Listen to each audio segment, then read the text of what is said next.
What's going on, my home studio engineers? Thanks for checking out the Home Recording Network.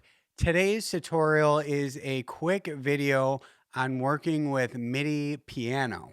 Now, I realize that I don't have a lot of content out there on things like MIDI instruments or programmed instruments, but I know that a ton of people working out of their homes are using these instruments. So I'm going to attempt to put a bit more content out that revolves around MIDI and programmable instruments. Now, I'm currently working on a mix that has some MIDI instruments in it, and today we're going to be talking about how I handled the piano specifically. So let's jump in the mix and I'll show you what I got. Okay, so we are in this mix, and this mix is in the very early stages. So vocals haven't even been recorded yet, just the instruments. But this piano part right here is what we're focusing on. And you might say, well, that doesn't look like MIDI. Well, it is, and I'm going to get to that. But first, I'm just going to have you listen to this piano part that's kind of in the background behind the guitar.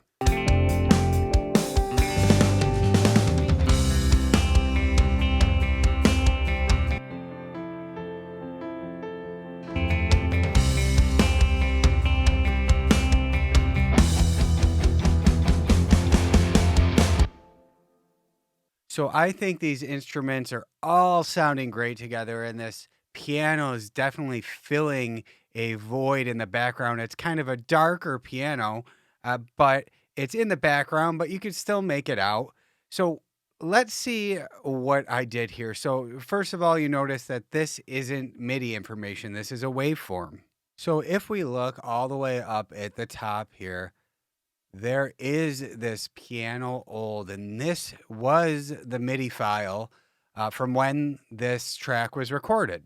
And the reason that I bounced it to a waveform is because I fully believe you just need to commit to a tone. You need to find a MIDI instrument or a tone that you like, and I fully believe that you should export that track as a wave file and then continue mixing. Otherwise, you're going back and you're maybe searching through other pianos or other things might be on your mind. I don't know. I fully believe when I work with anything MIDI, MIDI drums, MIDI synth, piano, I like to commit to a tone and then just move on with my life and continue mixing like I would, just as if this was a real piano that was mic'd up. The other thing I do when I'm working with MIDI or don't do is let's just open this up, the MIDI piano roll here. So this is exactly like the keyboardist played this. I have not changed the velocity of any of the notes. I have not quantized the notes. This is exactly how he played it, and he kept doing it over until he got a take that he liked. I treat it like a real instrument. I see people that go in and they mess with the velocity of the notes. They mess with where the notes are placed. Maybe they quantize them. They take all the humanizing factors out of the instrument, which makes the MIDI instrument sound fake. And I mean, MIDI instruments are fake instruments, but we want to at least leave some sort of human element in them to humanize these instruments. And that advice is honestly the best advice that I could give anyone working with MIDI instruments like this. I mean, I started 15 years ago, and believe me, I went through all the mistakes of using these instruments in the wrong way. So please stop quantizing, stop messing with the velocity, and then bounce your selection to a wave file and then mix this as if it was a normal piano. Okay, so let's show you what I did with the piano, which actually is not much at all. So we have an EQ and a compressor and one effect send here. And let's just bypass the effect send, the compressor. So as you can see, I like to put the SSL channel across a lot of my tracks. And this is just a go-to EQ for me. So if you look at the EQ, I'm not actually doing anything besides rolling off everything up to 100 or below 100 hertz. So I didn't EQ this instrument at all. You don't always need to. So if you were hoping to see some EQ moves here, you're not really going to see any. But I guess I could show you what you could do when you're EQing piano typically. So just for laughs, let's say we wanted to brighten this piano up a little bit because it's pretty dark, right? Let's listen. Yeah, so if I got a piano like this that I'd like to brighten up, maybe an 8K shelf boost. Let's try that. Maybe you want it really bright.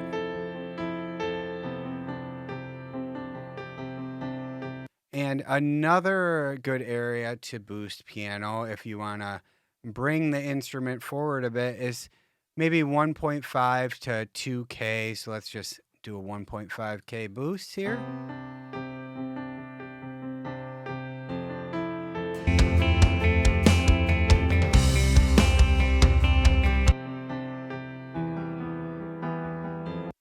Yeah.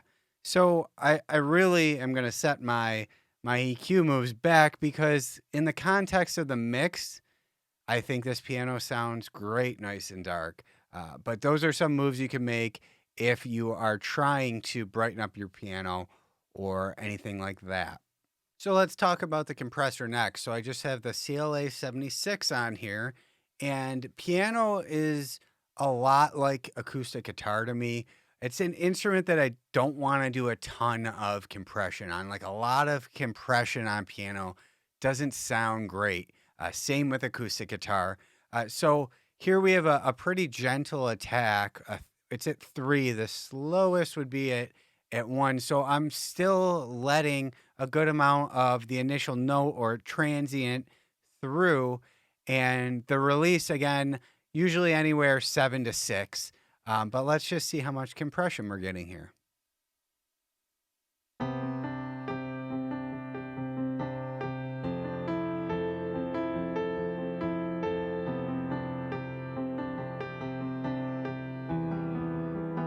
Yeah, so at the most, we're maybe getting 5 dB of gain reduction, 4-to-1 ratio, nothing crazy there. Let's do a before and after because I just want you to hear how it really ties the whole piano together. It gives it some glue. So I'll start with it off and I'll bring it in.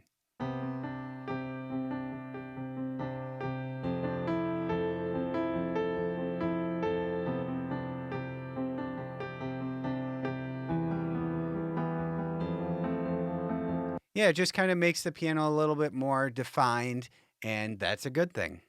And then for the reverb, I'm actually sending this piano to the guitar reverb. I'm basically using the same reverb as I am on the guitar because I want it to sound like the guitars and the piano are all in the same space.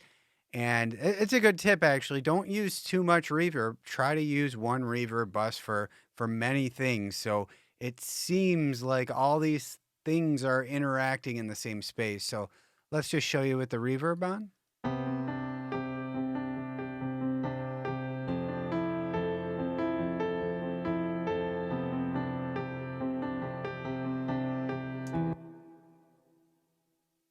Yeah, so really nothing crazy there, just a bit of space for the piano. We don't want to give it too much reverb and make it seem washy. But as you can see, when you're working with MIDI instruments like this, the instruments usually sound pretty good off the bat, so there shouldn't be a ton of EQ or compression that you're necessarily going to have to do to make these things fit in the mix. But I hope this showed you guys how to use MIDI instruments and mix them in your mixes. Let me know if you have any questions. Thanks. Guys, thanks for watching. Make sure to download your free Ultimate Home Studio Mix Guide. I made this for you guys so you could start getting your mixes sounding better. There's a lot of great information in there. And be sure to reach out if you have any questions or if you need any help with your mixes. Thanks.